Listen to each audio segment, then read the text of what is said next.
नमस्कार विद्यार्थी मित्रांनो, मी प्राध्यापक डॉक्टर प्रवीण जाधव, सहयोगी प्राध्यापक अर्थशास्त्र. आजच्या या व्याख्यानामध्ये आपल्या सर्वांचं मनपूर्वक स्वागत करतो. आज आपण आदर्श संशोधन अहवालाची लेखनाची वैशिष्ट्ये म्हणजेच features of ideal research report writing हा विषय चर्चा करणार आहोत. सुरुवात करूया प्रस्तावनेपासून. संशोधन अहवाल लेखन रिसर्च रिपोर्ट रायटिंग हा संपूर्ण संशोधन प्रक्रियेचा अंतिम आणि सर्वात महत्त्वाचा टप्पा मानला जातो. आपण संपूर्ण संशोधन प्रक्रियेदरम्यान कितीही परिश्रम घेतले, उत्कृष्ट प्राथमिक किंवा द्वितीय तथ्य गोळा केली आणि प्रगत सांख्यिकीय साधने वापरून विश्लेषण केले, तरीही जोपर्यंत आपण ते सर्व निष्कर्ष योग्य प्रमाणात मांडत नाही, तोपर्यंत त्या संशोधनाला पूर्णत्व येत नाही.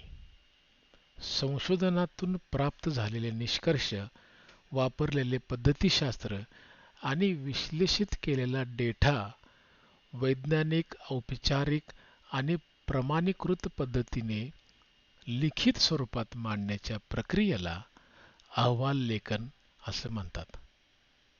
कोणत्याही संशोधकाची किंवा संशोधनाची अंतिम गुणवत्ता, त्याची उपयुक्तता आणि त्याचे शैक्षणिक मूल्य हे संशोधकाने केलेल्या प्रभावी आणि पद्धतशीर सादरीकरणावर पूर्णपणे अवलंबून असतं.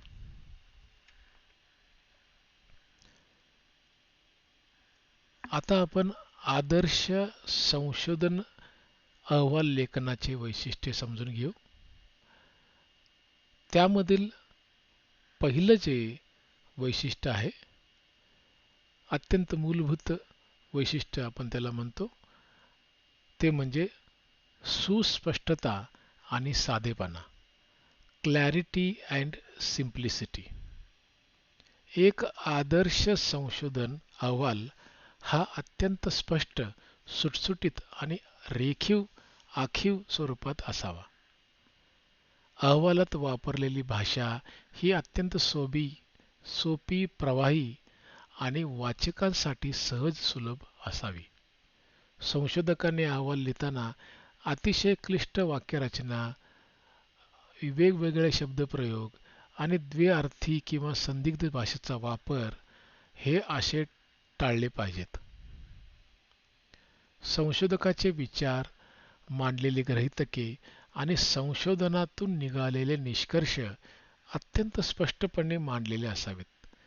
जेव्हा भाषेमध्ये आणि मांडणीत सोपेपणा असतो, तेव्हाच वाचकाला किंवा धोरणकर्त्याला संशोधनाचा मूळ हेतू, गाभा आणि निष्कर्ष सहजपणे समजतात आणि अभ्यासाची उपयुक्तता सिद्ध होते.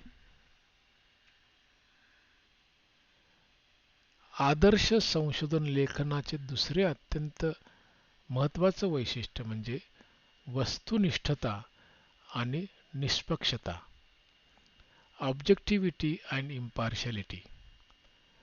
संशोधन अहवालामध्ये वैज्ञानिक वस्तुनिष्ठता असणे नितांत गरजेचे आहे.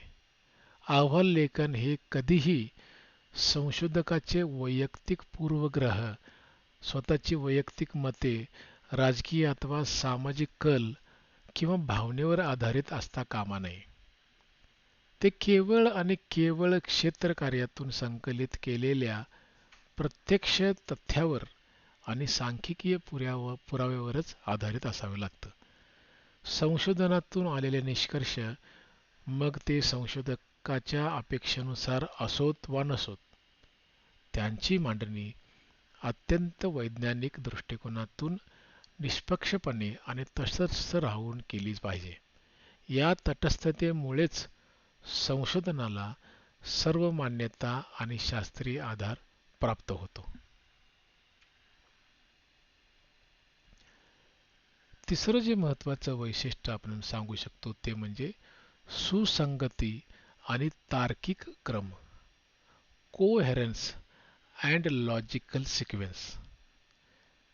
अहवालातील सर्व घटकांची मांडणी अत्यंत तार्किक आणि एकमेकाशी सुसंगत अशा क्रमाने केलेली असावी लागते. संशोधन अहवालातील सर्व प्रमुख टप्पे जसे की प्रस्तावना, संशोधन समस्येची मांडणी, साहित्य पुनरावलोकन, संशोधन पद्धती, तथ्यविश्लेषण, निष्कर्ष, संदर्भ सूची या सर्व प्रकरणांमध्ये अंतर्निहित सुसंगती आणि जोड असावी लागते. विचार प्रक्रियेची साखळी कुठेही तुटणार नाही अशा प्रकारे सर्व प्रकरणांची आणि उपमुद्द्यांची रचना केलेली असावी.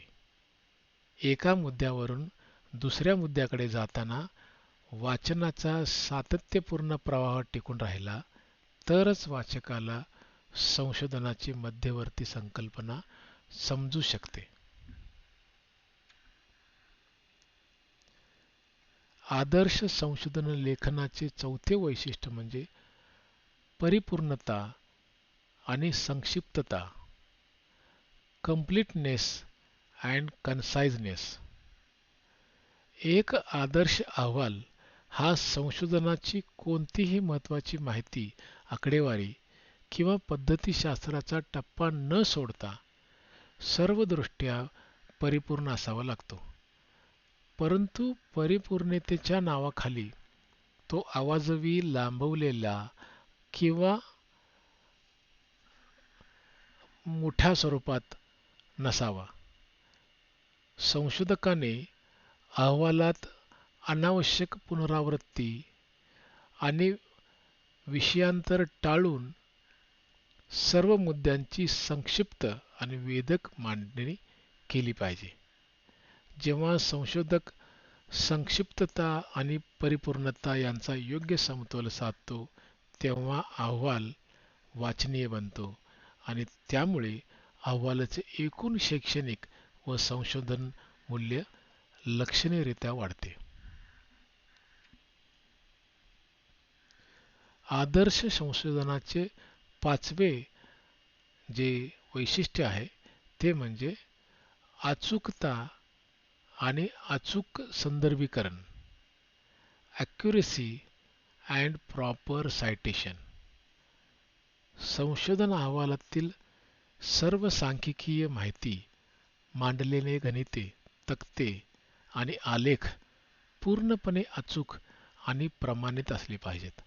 याशिवाय अहवाल लिहिताना आपण पूर्वीच्या ज्या संशोधनांचा, ग्रंथांचा किंवा सिद्धांताचा वापर घेतला असेल त्या सर्वांचा उल्लेख योग्य ठिकाणी केला पाहिजे.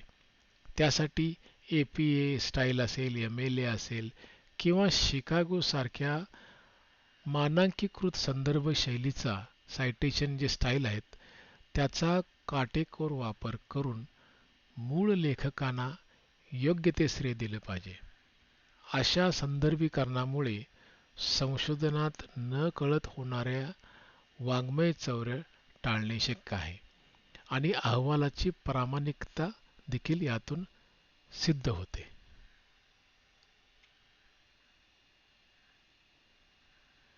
आदर्श संशोधन लेखनाचे सहावे वैशिष्ट्य म्हणजे आकर्षक सादरीकरण आणि दर्जा.